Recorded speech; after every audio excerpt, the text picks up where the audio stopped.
Well, the only thing is, if we Chromecast, then we can't, does that still go on YouTube? No, we have link, right? So it will be live. That's what I want to connect his laptop with the. I should not Chromecast?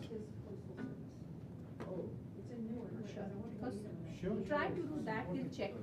Because Like it'll pop up on the TV, but I don't know if it'll pop up on the YouTube. that's what I'll be with Raymond on the phone. And usually we used to connect this with, or I need to call Brianna because she has changed all I know, the she settings. moved over. Vicky wants to know, can she watch it on YouTube? Yes, of course you can. The link is on the calendar on the No, portal. link is not, we have not, because our aim was to. You gave me a link though, it's on the calendar for, oh, it's not on your calendar. Yeah, because our aim was them to come here, right? Oh, right, okay, so Yeah. the Oakland people, Yeah, that's for why she Oakland. doesn't have the link. Okay, Yeah. okay. So I'm gonna give her the link from the Oakland calendar. So if you go to the corner of this basket rubbish, right, the corner of yeah, Safeway and there's a. I need a water bottle. And then you have the basket rubbish, after basket rubbish. All right, so now what we wanna do is we wanna send Hey, Brianna, send quick this question to for you. Vicky. Stephen has class and we are doing it on YouTube. Tries to Live. walk this way, right? My question is, we used to connect the one of the machine and used to put wire to the computer. Now, do we have to do that or no? It's going to auto populate. Auto, not auto populate. Auto. Stephen Beard. Hello. Is he there? Yeah, yeah. It was here in person, and then YouTube live. Oh.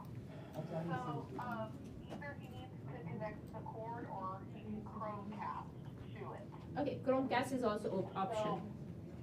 Okay. Yeah, Chromecast is the best option right now. If he goes to, if he uses Google Slides and he goes, he should be able to just cast it right to the Chromecast. That's the best option. Which Chrome, so Samsung AU 8085 TV? Yes, because No, this. it should say, no, it should say Chromecast, I think. So when I click casting from my Google Chrome, I have option to choose Samsung AU 8085 TV. I don't have any other options. I mean, obviously duplicate, extend, and second screen. Yeah. So there's that. The other thing is hardwire. I don't mind hardwiring. If you want to run a cable. If you want the hardwire, what you can do is you can unplug the Chromecast, and there's a white cable there. that Okay, got has it. HDMI on one end and an HB. Oh, okay, yeah. Understood.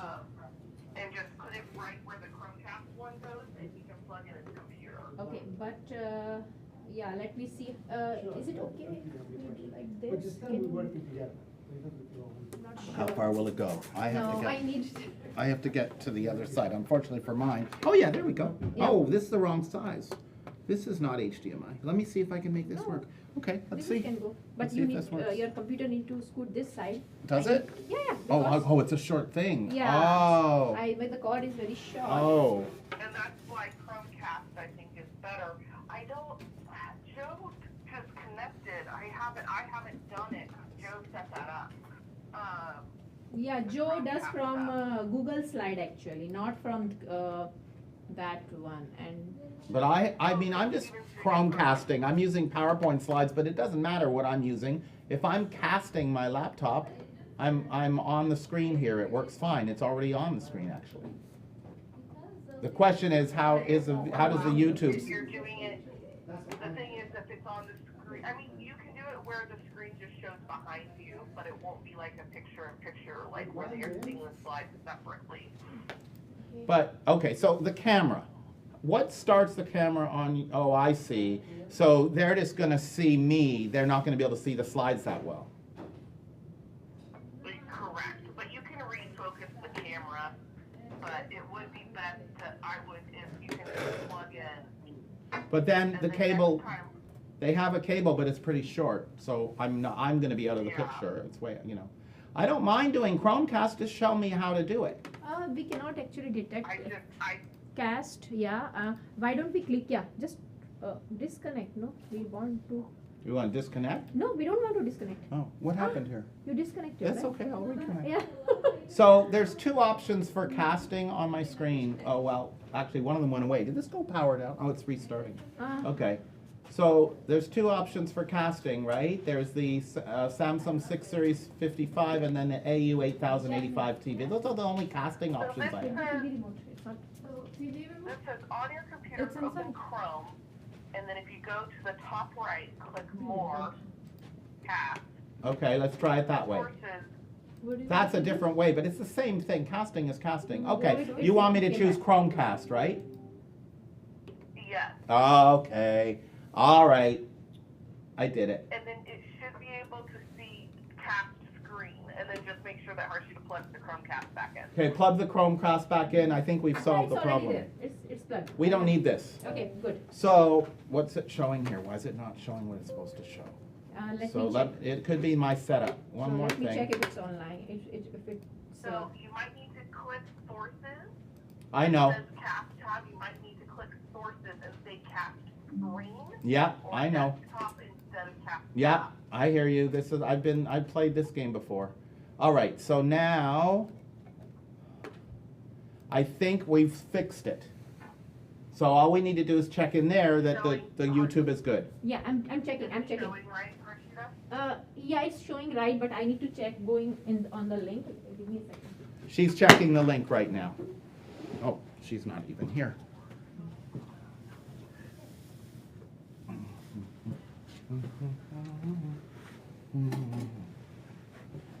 Ah, technology.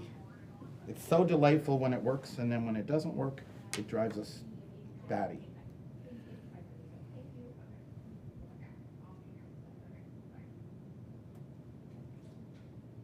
We have our command training. Command. Who has your name?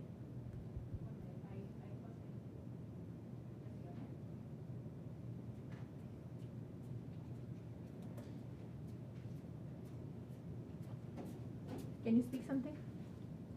Hello, hello. I am checking. Can I give people?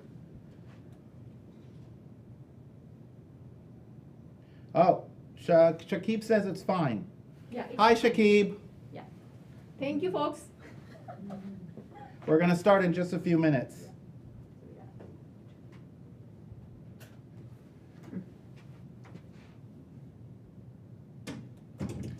Okay, so what I want to do is I want to get that link again, and I want to copy it, and I want to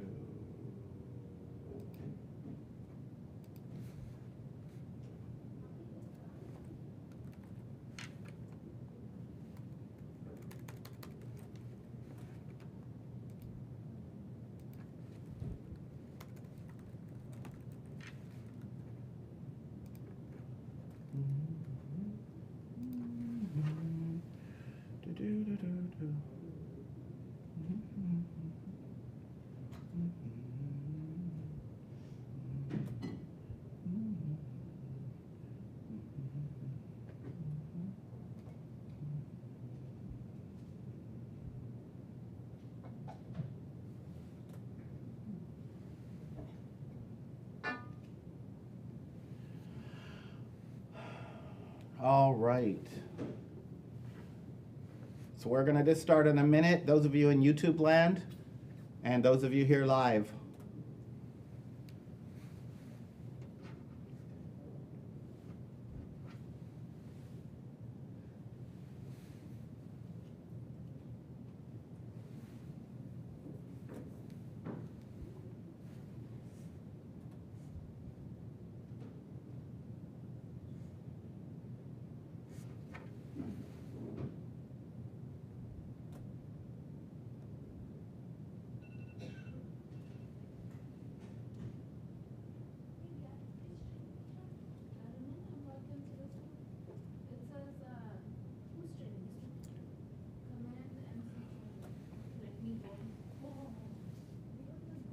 Okay, so we are going to get started.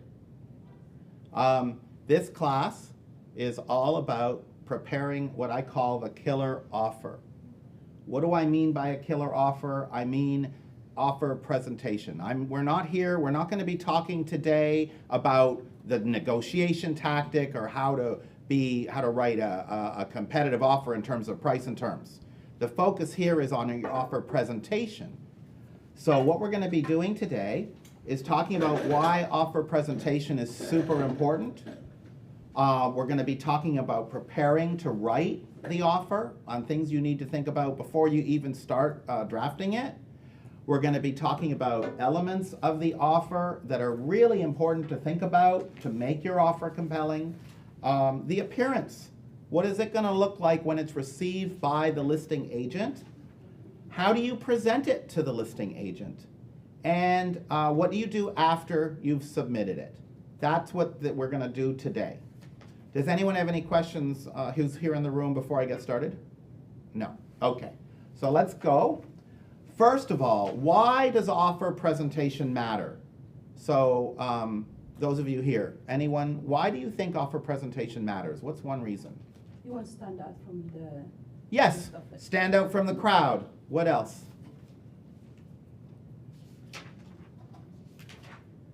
If it's more professional, that it definitely it's going to be more, Yes, so more professional look is better. So yes, there are 3 reasons. Stand out from the crowd, get a competitive edge. Believe it or not, me and my team, we have won a bidding war, even if we didn't have the highest price, because they loved our offer presentation. Professionalism.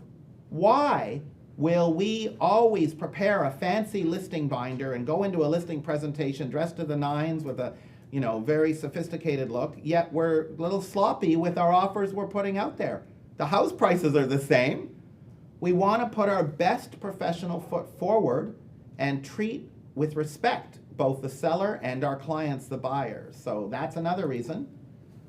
The other thing that people don't even think about is that if your offer is sloppy, it is harder for the listing agent to review it with their client and to explain what it is. Maybe you haven't communicated clearly some of the special terms, all that stuff. It's really important that your offer be easy for the listing agent. Everything about this is about making things so that the listing agent can just say, oh, this is an easy one. I can understand it, I can review it, I can advise my seller appropriately. They shouldn't have to go hunting for things. They shouldn't have to phone you with any questions. Everything should be there, right there. So that is why it matters. So, getting ready. The first thing you do is review the offer instructions. Now, there are up to 3 places where you may find offer instructions. Number 1, in the MLS confidential remarks. But that's not the only place you should look. Occasionally, the seller will attach a document to the MLS. Look for attached documents. Sometimes they don't even say in the confidential remarks that they've attached documents, but you want to check because sometimes there's really important stuff there. And then, although we are getting spoiled, we're getting these big disclosure packages a lot. Sometimes those disclosure packages don't come, which is why there'll be an attachment. When they do come, sometimes there will be detailed offer instructions in the first few pages. Sometimes there won't. But those are the 3 places to look. Okay, and if you don't have your questions answered here, you're going to want to reach out to the listing agent. Yes? So you said that sometimes they did not attach documents on the private remark. What documents were you talking about? So in the MLS, there's an ability to attach documents. So there's a confidential remark section, but there's also an ability to upload a document, a PDF file.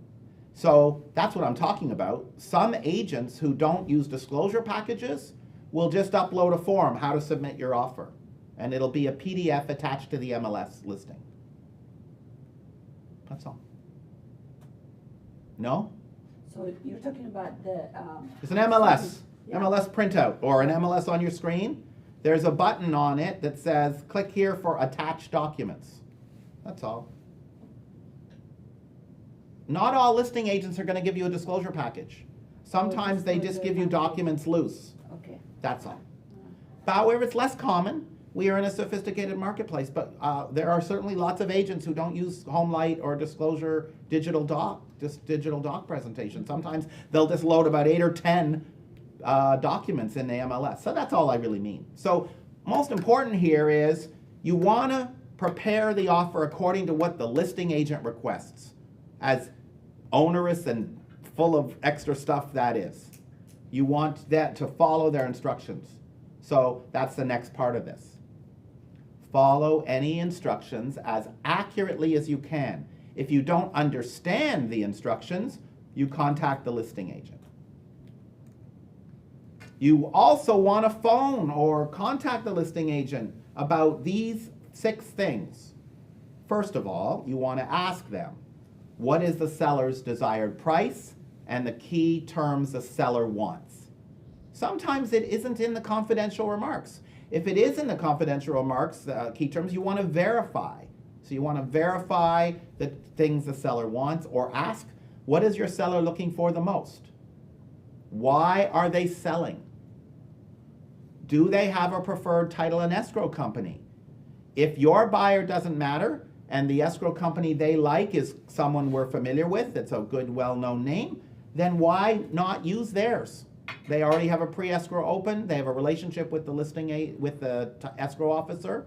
Let's honor that, unless it's a company you've never heard of, right? Unless there's some question, or your buyer has a strong preference. Sometimes you'll have a buyer who wants you to use Chicago Title or Fidelity or Old Republic or First American, whatever. But let's ask if the seller has a preference. Sometimes they communicate it in the confidential remarks, sometimes they don't. Is the seller desiring a rent back?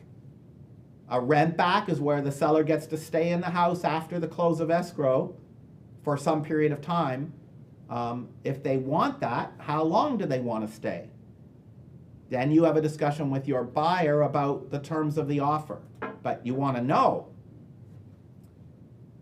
does the seller have a preference for a fast escrow or a slow escrow? You would be surprised.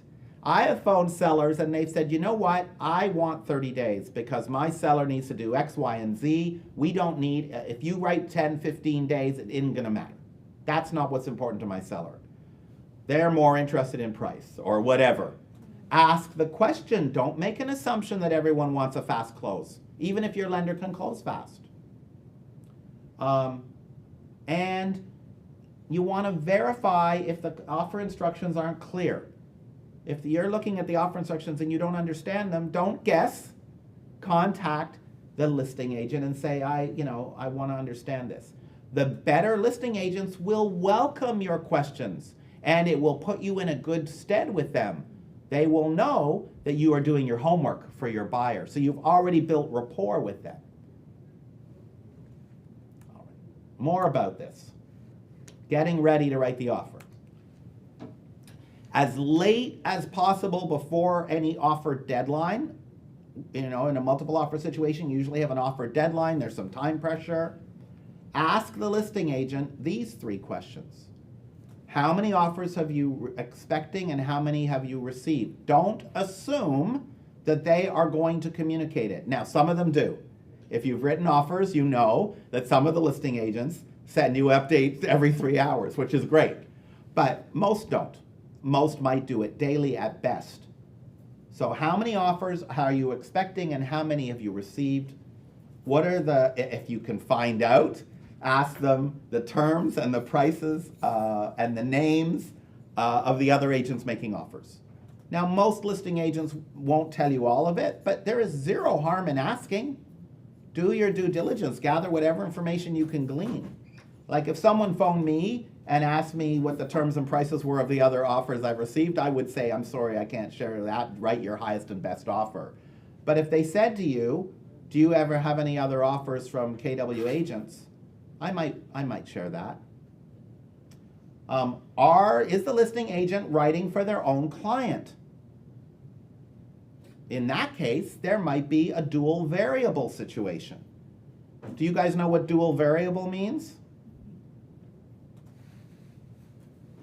Dual variable is when the listing agreement has one charge to the seller for commission if it's an outside broker, an outside agent, and a usually lower charge to the seller if they represent the buyer themselves. So, Miriam, I am selling your home for you, and I say it's 6%, that's my standard rate. But Miriam, if I represent the buyer of your home, I'm only going to charge you 5%. That's called dual variable. Well, that's a lot of money, right? That could be on $1 million house, 1%, that's a $10,000 difference in commission. So wouldn't it be great if you're a buyer's agent and there are multiple offers to know whether the listing agent is representing anyone themselves? Nobody asked me this ever, but I would feel obligated to be honest about it if I was asked. I wouldn't lie. You should always ask. In a multiple offer, right? I mean, if you're being told you're the only offer, then obviously it doesn't matter. I'm really talking about multiple offer situations here. But what is the benefit of that? Your buyer may want to write a more aggressive offer, knowing that they're competing with potentially a discounted commission on the other side. Your buyer may want to write a more aggressive offer. That's all. It's good to know. Also, it kind of fires a shot across the bow to the listing agent to play fair, because you're aware that there's dual agency, right? So I don't know. I don't think it hurts. It doesn't mean your buyer won't win. It just means it's just good due diligence. And then me and my team, we always like to say to the seller's agent, what is it going to take for us to win this? Especially in a multiple offer. We say, what is it going to take? Well, our buyer is really looking for 1.2 or better. It's listed for $9.99, right? It's listed for $9.99. Our seller really is expecting 1.2 or better. So we can take that back to our buyer, right? Especially if we know there's going to be 8, 10 offers. I mean, obviously, if someone says that and they don't have any other offers on the table, you take it with a grain of salt, right? And you always want to represent your buyers appropriately, but just having the information is very powerful. All right, the next thing we're still getting ready to write the offer. The next thing is you want to advise your buyer of offer elements they want to prepare before you send them the offer paperwork.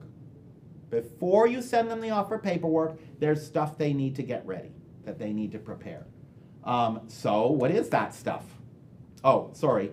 The other thing I want to say is you want to meet with your buyer in person or via video, Zoom or Google Meet or whatever, to put the offer together. And if they are a first-time buyer writing their first offer, this is not non-negotiable. Okay? Now, if you're working with an investor, I don't know that you need to meet with them and do the video. You just send them the offer paperwork. You text back and forth about the terms. I don't have a problem with that. But if you're working with someone who needs to understand what they're signing and has never seen it before, that is basic fiduciary standard. Meet with them in person. Make the time for that. Allow at least an hour, depending on your experience with this person, maybe even an hour and a half to go over it. You have a legal obligation and a fiduciary obligation with your buyers to make sure they know what they're signing. It'll protect you in the long run. All right. So what are these offer elements I'm talking about? First of all, your offer should include a summary page. I'm going to show you an example in a minute. It should include a letter from your client if the seller is not told you not to do it. So 2 years ago, the state changed our listing agreement forms to say the seller has to proactively agree to look at buyer letters. From a fair housing law point of view, sellers are being discouraged to look at buyer letters. However, check with the listing agent. If they'll accept a buyer letter, if you're representing a buyer, you should use one. Wherever your buyer is prepared to write one. It will certainly include, the offer will include the RPA package. When you download the RPA form from Zip Forms, it includes a bunch of extra documents. So that's what I mean by package, not just the 16-page contract, but all the extra forms. They come in automatically. However, you may have added supplemental forms that are required for the nature of your offer. If it's an FHA financed, you'd have the FHA amendatory clause. If it's a rent back with a less than 29 days or less, you'll have the seller in possession addendum. If it's a buyer is a trust, if the buyer is buying it through a trust or in a representative capacity like that, you might be using the trust advisory. So whatever required supplemental documents that go with your offer have to be part of the package. The statewide buyer and seller advisory should be part of the package. It is a good risk management thing to include. And the same is true with the market conditions advisory. And that's only 2 pages. And the reason I like people to include the market conditions advisory with all offers is because it gives you a chance to talk to your buyer about 3 things. Number 1, market conditions and how properties are going to be considered, the non-confidentiality of the offer, and most importantly, buyer and seller psychology. By using the market conditions advisor, you can go over them line by line about their pricing strategy and about why they're offering what they're offering. Because remember, it is our job to give the buyer advice and give them a recommendation, but it is their job to select the price they want to offer. And so the market condition advisory goes over, well, we don't want you, Mr. Buyer, to be regretful. So here's what happens if you don't get it, and it's really, really it's just 1 paragraph. So I like to include the MCA so that there is a review of that. If there is a disclosure package provided by the listing agent, it almost certainly will include a receipt for disclosures page. That has to be part of the offer package. And these are in the order, by the way. These are in order that I recommend you put them into your package. If your buyer, in all cases, your buyer should be providing proof of funds. We're going to talk a little bit more about proof of funds later, but keep in mind that the proof of funds document, if they are a finance buyer, it must show all of the down payment and closing costs. And if they're a cash buyer, it should include the purchase price being offered and closing costs, not some subset of that, because if you don't have it add up to the total, the listing agent's going to say, what is going on here? The proof of funds doesn't add, and then the listing agent's going to call you and say, how come your proof of funds, you don't even want to go there. You want to show a complete file. And then finally, the pre-approval letter. If this is if it's a finance deal, if you have a lender involved, the pre-approval letter. We're going to talk more about pre-approval letters in a little bit. All right, before I go on, are there any questions about the offer elements? Okay. Offer elements. Let's talk about them in some detail. The summary page. This is super, super important. Listing agents may have 5, 6, 7 offers. They may be busy people. You want them to understand your offer very, very quickly before they delve into the details. So it should be easy to read. It should be highlighting favorable offer terms or unusual offer terms. That's your first page. That should be the first thing they see. I recommend you also have a cover letter. This follows the summary page. It should be short, maybe 3 paragraphs. It should include the best features of your offer, why the property works for your client. You should refer, if there's a lender, we work with Bill Jones. He's the best ever lender. Here's his number. You can call him. Is there anything special about the offer or the circumstances of your client that are relevant that you need to share? Like, for example, I specialize in real estate for people with disabilities and their families, accessible housing. So I may want to share with the seller, especially if there's no buyer letters, I might want to share with the seller that we've been looking for a long time and this home is adequately accessible. And that's an important thing for our client. If part of the down payment and closing costs are not showing up in the proof of funds, mention them here. Why would some of the down payment or closing costs not show up in the proof of funds? Maybe they might be waiting for their tax return. Maybe, yeah, that's actually good. Another reason? Gift from family. Yes, that's the other reason. It could be a gift from family. So those are 2 very good possibilities. Thank you, guys. Smart group. So here is an example of, question. I was just going to ask for the example, Sorry, example. This is a typical summary page that me and my team use. Okay, If we had something we wanted to highlight, it would be a yellow. We'd use a yellow highlighter for the line item that we wanted to highlight. Is this an example? I've redacted, hidden, obscured, information for this purpose, but obviously you wouldn't have those big black lines on yours, right? This is good one. So see how easy and simple this is? A listing agent can glance at it. And I recommend you create a template and have you or your assistant just edit the terms every time you write an offer. And so, Stephen, you put this on a Word doc, or do you put it in the body of the email?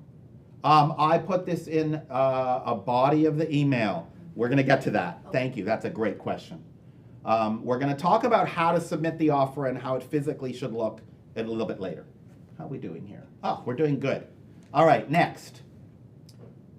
If the seller agent says it's okay for a buyer letter, follow these procedures. Number one, have them handwrite if they can write nice, if they have good cursive, if they have good handwriting. It's always better. It just feels more authentic.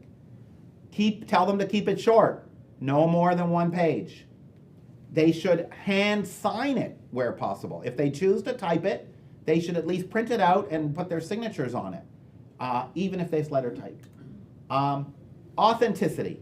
They should not go making up stuff they don't like about the house to make it because they think the seller wants to hear that. They should write, they should be honest. We like the house because of X, Y, and Z, and not talk about the things they don't like about the house or say things they like that they think the seller wants to hear. Focus on why it works. People can read through fake letters. I've seen hundreds of these, and you can tell when somebody is really writing from the heart and when somebody is just using a Google form, a chatbot nowadays. Hey, chatbot, write me a buyer letter. But you can tell. The other thing about these buyer letters, if they are being used, and remember, the listing agent will let you know if it's allowed, it should avoid any negotiation, any pricing issues at all. That's it. It should not do that. It is not the job of your buyer to do that with this letter. The job of this letter is to sort of personalize, make your buyer seem real and not just a name on an offer page. Okay. All right. Avoid pictures and videos. That's all fair housing stuff. Don't want pictures, no videos. I asked about this, by the way. The fair housing issue associated with buyer letters is on the seller, not on you as buyer's agents or your buyers. The fair housing issue is for them.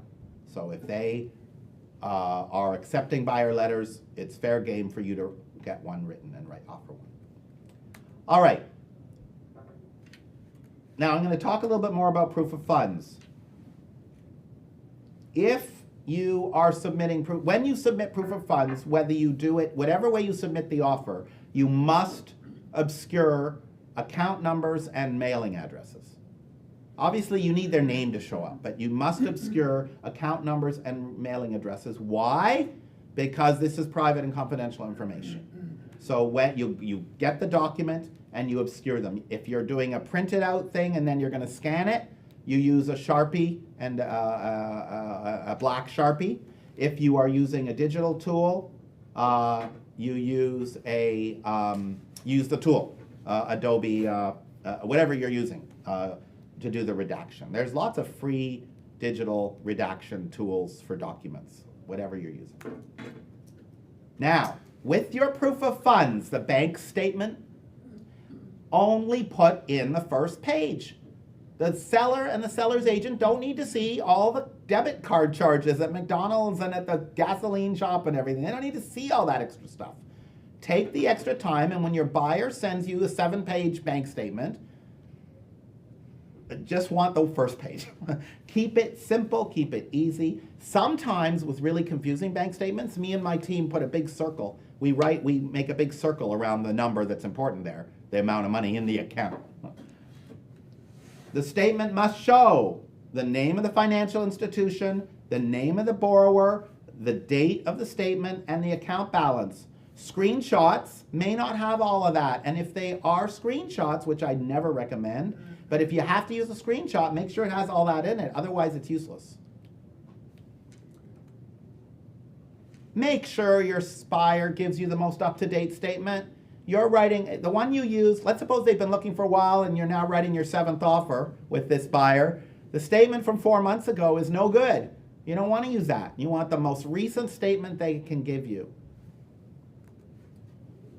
Include all bank statements that are necessary to establish the total required down payment plus closing costs, like we talked about before. You may need multiple bank statements from them. I once had an offer where I had 6 or 7. It was ridiculous, but that's what we had to do because we needed to show they had enough money.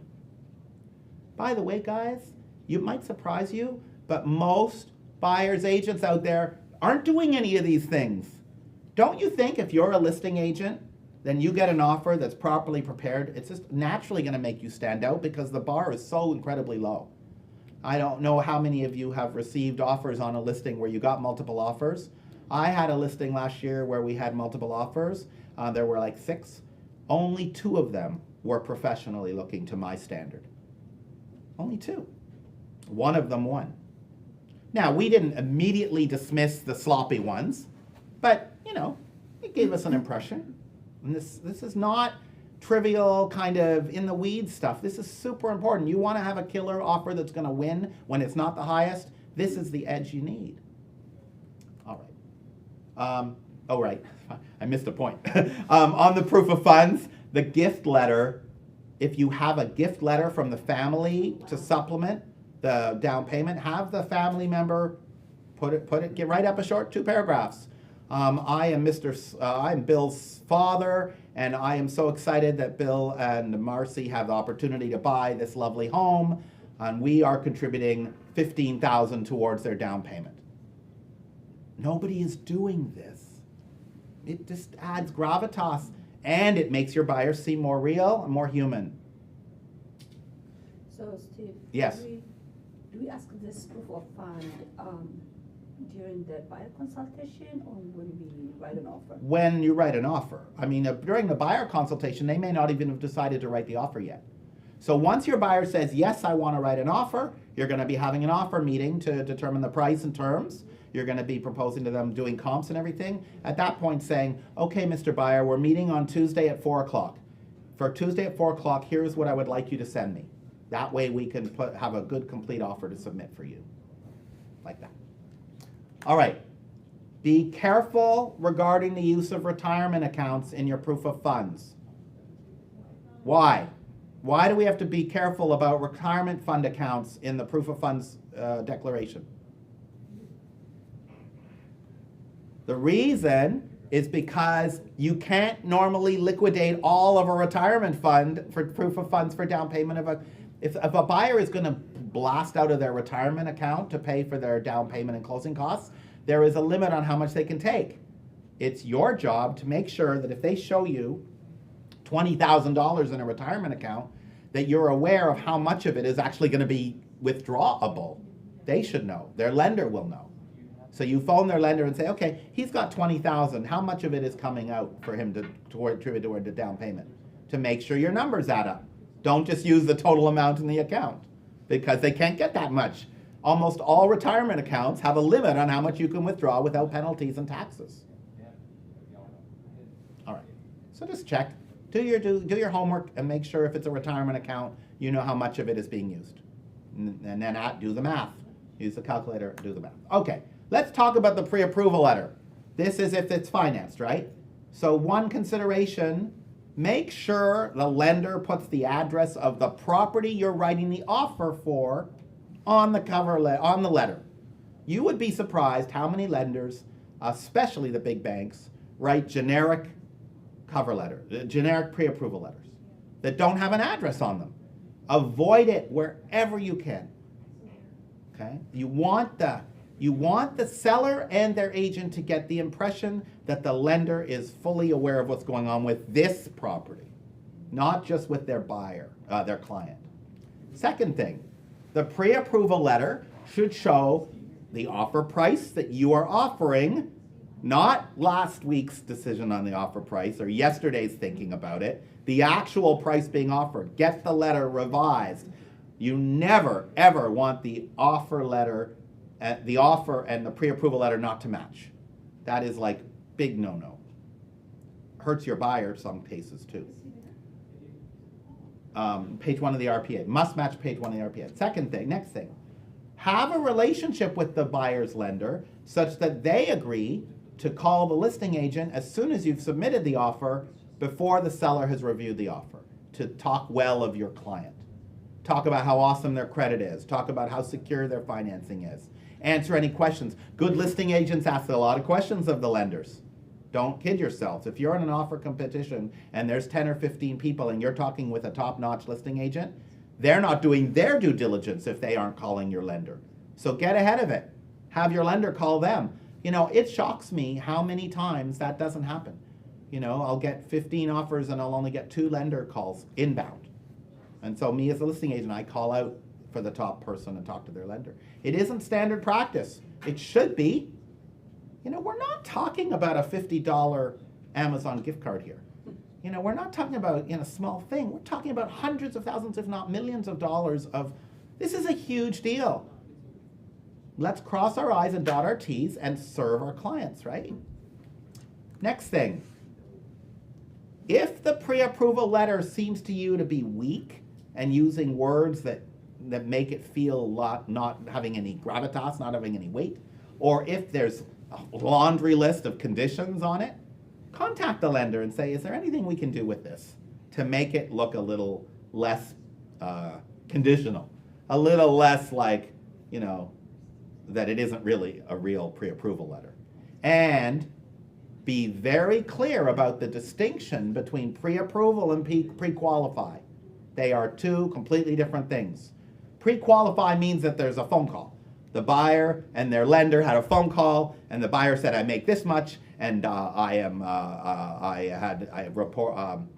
make this much, I have this much in down payment. I think I can qualify. Do you think so? Oh, sure. So that's pre-qualifying. That is not what you want. You want pre-approval, at least, if not even better, pre-underwritten, or fully underwritten rather. You want pre-approval, which means the lender has reviewed the documents. They verified the person really is in that job, and they really did file tax returns the last 2 years, and they really do have this much money in the bank that they say they do. That's pre-approval status. That's what you need, at a minimum. Okay. All right, so we've done all the offer elements, but you're still not ready to submit the offer. Some things to think about offer submission. Number 1, make sure that all the signatures or initials are completed in the right places. Time and again, there's a missing initial in the liquidated damages clause, or there's a signature out of place. Now, this is not as big a deal as it used to be when we all hand did it, and with digital signing technology, it's gotten better. But check it. Do an audit just before you send, or after you get it fully done. Even if you're working, if you're working with a VA, have them audit it or you audit it. Remember, it's your name on this. You should audit it. Even if you are working with an awesome VA, a second set of eyes never hurt. Make sure that all the signatures or initials are completed and in all the right places. Number 2, make sure that the terms of the offer match what you and your buyer discussed. This has happened before, which is awful, right? The last thing you want to do is submit an offer when the buyer didn't want to do a 10-day contingency, they only wanted a 7-day. The buyer may not have read what this is a bigger problem now than ever before because of digital signing, because of click, click, click, click. People do it on their phone and they trust you. That's a pretty onerous thing on you, right? That's a big onerous responsibility for you. So make sure everything is what you agreed to. A quick text. All right, I'm going to send you the offer paperwork. We're doing this price, this contingency time frame, this closing time frame, and this special term. Is that in matching what we talked about on the phone earlier? Just protect yourself. Next thing, please check for typos, especially in the spelling of names of the other side. It is really embarrassing and psychologically hurts you a lot if you misspell the seller's name, or the listing agent's name, or their office address, or the name of their brokerage. Check spelling. It may not be a spelling error, it may just be a typo or an autocorrect. Check. Always double check the APN number and the address. Why? And the price. Just double check it. The APN number is the legal identifier of the property, even more so than the address. Now, do you blow up things if you make a mistake? No, you usually do an addendum in the day 1 or day 2. Escrow says you did it wrong. You have to do an addendum correcting these things. Double check so you don't have that headache later. It makes you look professional, you know. And if you're not sure, have another person double check your work. Certainly if you're in new agent training, productivity coaching, you need to have your mentor look at these things anyway. But even if you're not, even if you've graduated, it's never a bad idea to have another person check your work. If you have a VA, you check their work. Or a live assistant, whatever. All right, now, submitting the offer. There are basically 3 ways to do this in our current circumstances. Number 1, via HomeLight, used to be called disclosures.io, or some online portal. If you're going to use an online portal or disclosures, which is the easy way, that's the way we mostly do it now, make sure any information you type in their required fields matches the offer paperwork. That is something that can happen. You know, you write it in a mistake or you do it incorrectly and you don't remember, always verify. And if at all possible, attach the offer elements as one scanned PDF file in the order I showed you earlier. So you still have your summary page, your cover letter, any buyer letter, blah, blah, blah, all the things I showed you in that list. Put them in as one PDF as an attachment into the digital service. Why should you make the listing agent download multiple PDFs? Make their life easy. One PDF, they download it, they have your whole offer in one place. Even the bank letter. I've gotten so many offers where the offer paperwork is in one PDF, and then they send me a separate PDF for the bank statement and the proof of funds, maybe 3 PDFs. Don't do that. It's not that hard for you to make them all one PDF. Take the extra step, make it easier on the listing agent.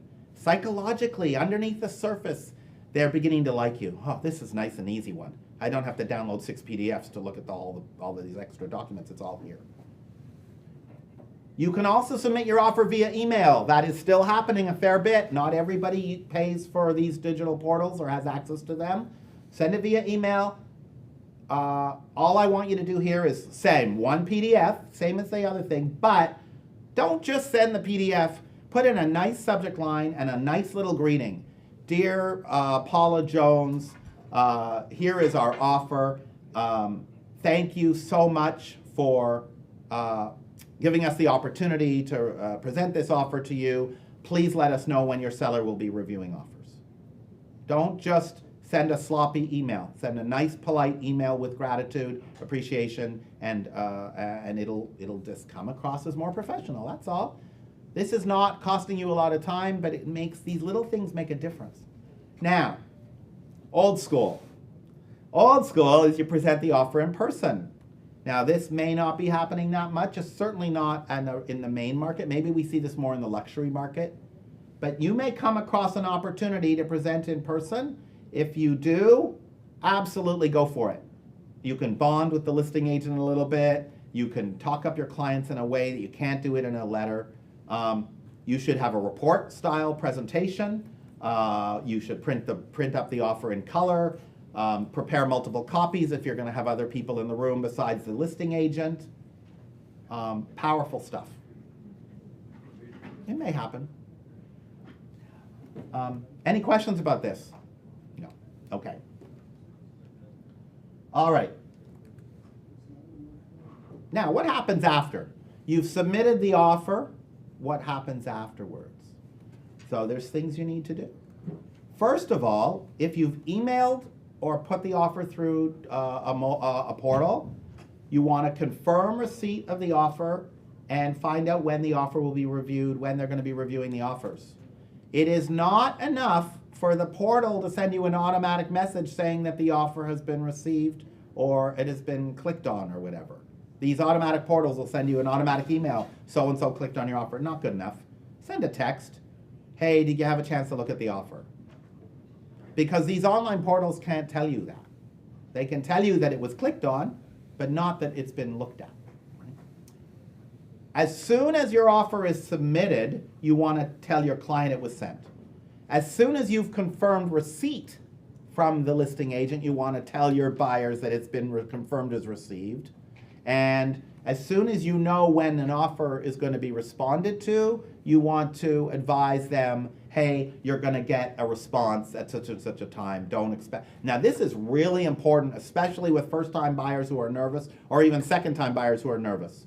Okay, these guys, it may become like commonplace for us to submit offers, but for them, this is a huge friggin' deal. One of the biggest things they're doing in their life. They're nervous, they're anxious. Don't let them go to bed without giving them everything you got, even if you haven't heard.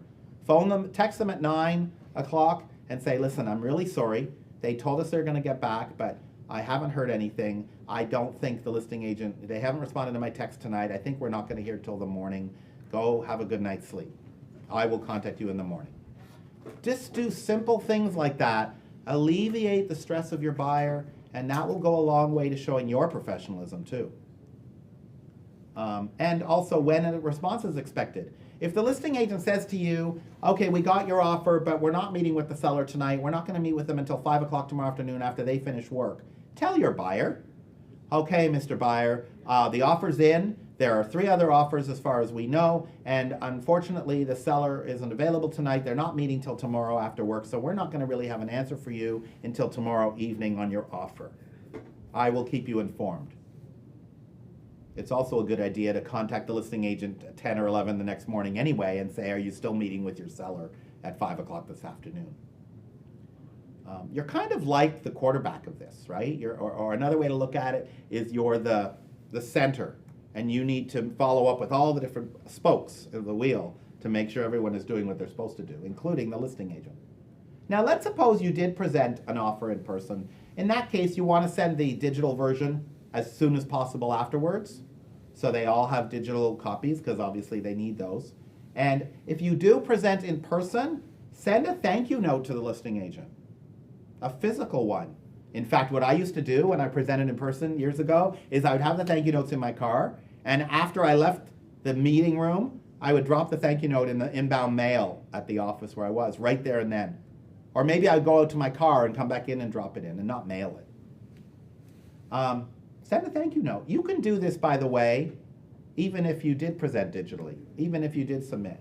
You can send a thank you note to the listing agent thanking them for giving you guys the opportunity to write an offer on their property. How many people are doing that? How much of a difference is it going to make? It's not like any one of these things is going to make the difference, but in combination, you're going to be presenting a version of the way you are running your business that is very high standard and very professional and courteous. And again, you're going to tell your client what's going on. Any questions about the follow-up? Okay. Sorry, when do you send the thank you notes? Yeah. When do you send it out? I usually, if I've done the offer digitally, I usually send it the same day, evening. Or if I've done it in person, I send it the same day, evening, night. Or as I said, I drop it, if I've been there physically, I'm not going to go mail it to them. On that case, I'll just drop it at their office. I'll write it in the car, maybe. So what do you say exactly? Dear listing agent Bill, thank you so much for meeting with me today so I could share with you how awesome Joseph and Diana are, or how great my about my clients. I appreciate the opportunity to meet you and your client, maybe, and to share with you a little bit about why we think they'd be the best buyers for the house. I look forward to hearing from you. Thank you, Stephen. Very simple. Come from gratitude. All right. Further on follow-up. For all offers you submit, all the time, no matter who your buyer is, no matter who the other side is, remember that as far as you're concerned, your offer is not received until you've confirmed it with the listing agent. Now, that's not what the law says. That's not what the contract says. But that's what I want you guys to operate on. make sure you have a handshake, text or verbal handshake with the listing agent. Yes, I got it. That's really, really important. Even though the contract says once you've sent it, it's considered submitted, technology will fail from time to time. It'll go to the wrong email address, whatever. Make sure they have it. Stay in touch with your clients every step of the way, even if the listing agent isn't giving you good follow-up. So here's the mistake we fall into, right? When we have a great listing agent, great, text the buyer, text the buyer. When we don't hear from the listing agent, we go silent, and our buyer's wondering what's going on. That's no good. You still represent your buyer, whether the listing agent gives you adequate responses or not. So just keep it in mind. All right. The last thing I want to talk about, because this comes up over and over again, even with experienced agents, is a couple of things about the RPA that you want your buyers to know, and that sometimes listing agents don't even know, which is shocking as well. Two things. First of all, what defines offer ratification? When do you have a ratified offer? When the seller accepted, when both sign it. And both have signed and? In escrow. No, escrow doesn't need to be opened yet. You have offer ratification, an accepted deal, when the offer or the counteroffer is signed by both parties and the offer has been emailed or delivered to the other party. Okay? Now, it presumes you have a good email address. But you don't actually need the handshake. You don't actually need the listing agent to tell you they got it. They changed this 2 years ago. I was not happy. I think it should have stayed the other way. But the new standard is you have a deal under contract as soon as the offer has been emailed or delivered to the other party. Who's other party? The other side. So if you represent the buyer and you submitted an offer and the seller is signing the offer saying they accept it, it's them sending it to you. If you are doing a counteroffer, it's you signing on the counteroffer from the seller. Whatever side sent the last piece of paper, once they've delivered it to the other side, it's considered a done deal. Legally. But your job, like I said before, isn't over at this step.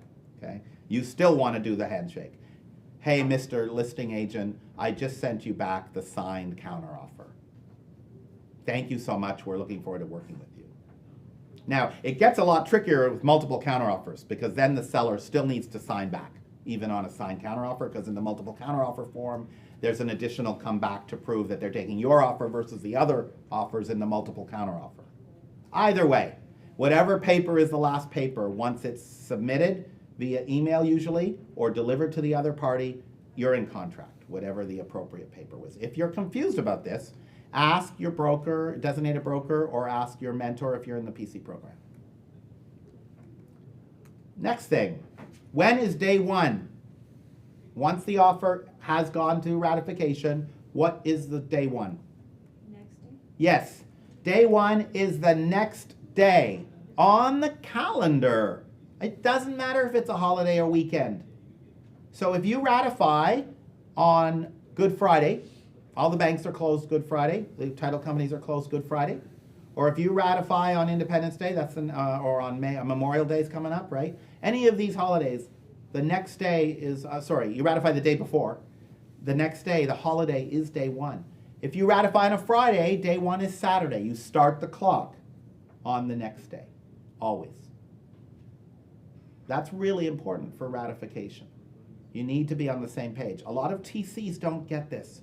It's surprising to me how often there's a discrepancy right off the bat between my TC and their TC, transaction coordinator, or their agent and my TC, my transaction coordinator, over the start. What is day one? And that messes up when are the contingencies due and when is the closing supposed to happen. So day one is the next calendar day. It doesn't matter if it's a holiday. All right. So that's more or less it. Do you guys have any questions? Was it recorded? Yes, this is on, we just put this on YouTube. So with the people who are on YouTube, hi YouTubers, they're watching, but if they can't watch it on YouTube, then it's going to be shared with them, like the link will be available. So if you don't watch it on YouTube Live, it'll be part of our library. It'll be on the portal. And so anyone can watch it in the future. If anyone wants to talk with me offline later, contact me. I'm very easy to reach. You can text me, call me, email me, and if you're in this room, you can take a picture of that QR code and add me to your phone. But please feel free. You can do that if you're watching it on YouTube too. You can take a picture of the QR code and add me to your phone. I love this. I'm using a tool called Instacart. No, I do this wrong all the time. Instacart is the grocery shopping thing. Instacard. I'm using a service called Instacard, and it allows me to create a really nice contact page. When you click on this, it allows me to upload this to various social media, share very easily.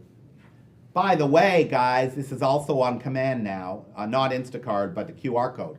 You can share your QR code when you're with somebody. You can share a QR code of your contact information with them via command, via your profile section on KW Command Mobile.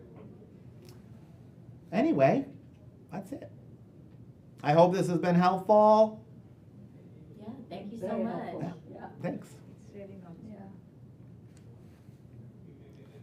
Do you have a minute for questions? Well, yeah, that's why I'm here till I'll hang out with you guys. We got about 9 minutes. What? Okay, We so- ended a little early. What can I answer? Is it about this? Yes, of course. Okay, good, because I think the YouTubers are still with us. Maybe. Okay, so earlier you gave an example, like the house is listed for $999, Yeah. but the seller is looking for 1.2. Yeah. So, isn't it concerning if the house appraised $999, the listing price? Why would you write, like, especially now, why would you write what the seller wants? I don't think you should. I'm not saying you should write what the seller wants. I'm saying you should know what the seller wants. If there are 10 offers and your buyer doesn't really wants the property and they don't care about, they're going to waive the appraisal contingency, then maybe they want to write what the seller says they want. It's not your call. Now, you may advise them, I really think they're blowing smoke. I don't believe they really expect or want 1.2, even though that's what they've told us. The comps don't justify it. And Mr. Buyer, I recommend you write at 1.050. That's just a matter of your expertise and negotiation. But it is good to know what the seller's expectation is. And you'll be able to tell, as you get more experience with listing agents, whether they are being truthful with you or whether they might be playing games with you. You'll be able to sort of tell. And just because a seller wants a price doesn't mean they're going to get it or that they're going to reject an offer that comes in lower. But it could be useful information. Sometimes some of these agents, they'll be pretty straight with you. We listed it at $999, and my seller really wants $999. They really want $1 million, and you're the only offer, and they've been on the market a week. So would you say to your seller, come in 20,000 below asking? But if the listing agent says, just send me your best offer, maybe you come in 10, 15, 20K low. So the conversation with listing agent about seller expectations is very, very important. Just to sort of gain some sense of some intelligence around it, some confidence, and then you can have a good conversation with your buyer about what to make of it, whether it is legitimate, and if it is legitimate, is it realistic from them, and share the comps. Advise your buyer appropriately in the market we're in. Many buyers in the hot market will waive their appraisal contingency. They'll bring extra cash to the table. So it really depends. I mean, it was only a month ago that one of the agents in this office had 51 offers. They all came in non-contingent, and I'm sure the final price was well over the what it would have appraised for. So which company do you use mostly? For what? Comps? Offer? Yeah, comps. Well, the Paragon, I start with Paragon, but I use Cloud CMA. So there's a lot of tools for CMA prep. I prefer Cloud CMA. First of all, I don't have to pay extra for it. And it has a nice visual presentation. It isn't ideal, but it works well for us. That's what we use. Yeah. It depends, though. If you're working with a buyer, do you really need a formal buyer CMA presentation? You might not. Depending on your buyer and their level of sophistication, you may choose to simply send them a CMA summary report right from Paragon. Mr. Buyer, here are the 10 properties that have sold in the last 3 months in the radius of this home. And then here's a few of them that I think are good comps. And that's why I'm recommending you offer between X and Y. So, it depends. But for listings, always, we use Cloud CMA. All right. Thank you. Thank you, guys. Thank you, people on YouTube. And I am going to disconnect from the fancy thing now. Let's see if I can do it from here.